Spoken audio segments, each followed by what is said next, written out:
Терминот сексуално здравје се користи за да се опише отсуството на болест и повреди поврзани со сексуалното однесување и чувството на сексуална благосостојба. Се дефинира како позитивна интеграција на физичкиот, емотивниот, интелектуалниот и социјалниот аспект на сексуалноста.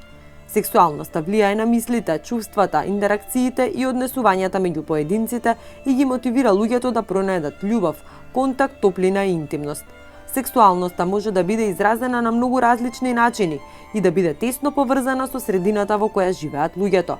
СЗО го дефинира репродуктивното здравје како состојба на целосна физичка, ментална и социјална благосостојба, а не само како отсуство на болест за се она што е поврзано со репродуктивниот систем и неговото функционирање. Репродуктивното здравје се однесува на можноста луѓето да имаат задоволувачки и безбеден сексуален живот и можност за репродукција, како и слобода на донесување одлуки за тоа кога и колку често ќе го прават тоа.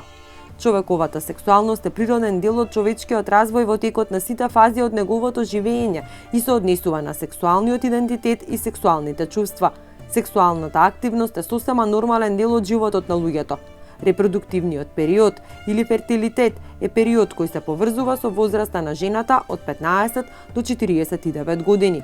Родова еднаквост подразбира правичност и еднаквост во дистрибуцијата на бенефитите и одговорностите помеѓу мажите и жените.